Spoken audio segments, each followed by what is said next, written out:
بسم اللہ الرحمن الرحیم۔ ایک سوداگر کی تھیلی جس میں 400 دینار تھے گم ہو گئی۔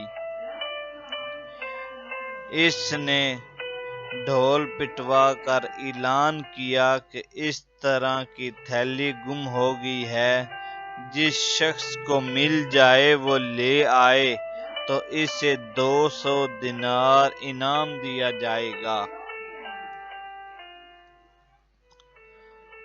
اتفاقاً یہ تھیلی ایک غریب شخص کو مل گئی اور اس نے تھیلی کو کھول کے دیکھا تو اس میں 400 دینار تھے۔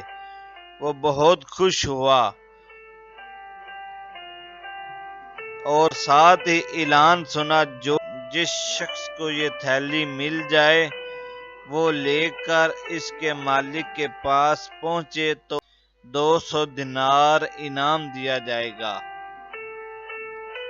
تو غریب بہت خوش ہوا، وہ اسے لے کر مالک کے پاس انعام کی امید میں پہنچ گیا، لیکن سوداگر اپنی تھیلی کو دیکھ کر خوش بھی ہوا اور بدنیت بھی ہو گیا اور اس غریب آدمی سے کہنے لگا، اس تھیلی میں نہایت قیمتی موتی بھی تھے، کیا وہ بھی اس کے اندر ہی ہیں؟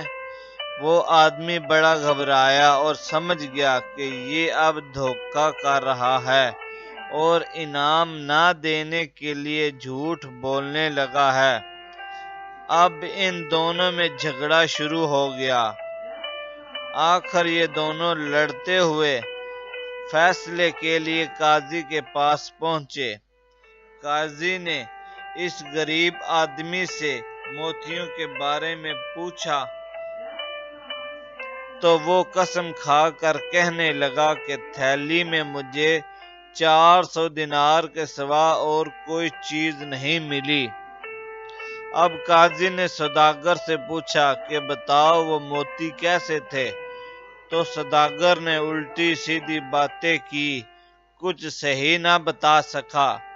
قاضی نے سمجھ لیا کہ یہ جھوٹ بول رہا ہے اور جھوٹ سے مقصد اس کا یہ ہے کہ اپنے اعلان کے مطابق اسے انعام نہ دینا پڑے۔ قاضی نے کہا کہ میرا فیصلہ سنو۔ اے سوداگر، تمہارا دعویٰ ہے کہ میری تھیلی گم ہو گئی جس میں دینار تھے اور موتی بھی تھے، اور وہ موتی ایسے تھے اور جو آدمی جو تھیلی لایا ہے اس میں کوئی موتی نہیں ہے، لہٰذا میں اس نتیجے پر پہنچا ہوں کہ یہ تھیلی تمہاری ہے ہی نہیں، لہٰذا تم اپنی گم شدہ تھیلی کے لیے پھر سے اعلان کرواؤ۔ ممکن ہے تمہاری گم شدہ تھیلی تمہیں پھر مل جائے اور تم کامران بامراد بن جاؤ۔ بہرحال یہ تھیلی تمہاری نہیں ہے۔ پھر قاضی نے اس غریب آدمی سے مخاطب ہو کر کہا، یہ تھیلی 40 روز تک احتیاط سے رکھو، اگر اس کا کوئی دوسرا سچا دعوے دار نہ پیدا ہوا تو یہ تمہاری ہے۔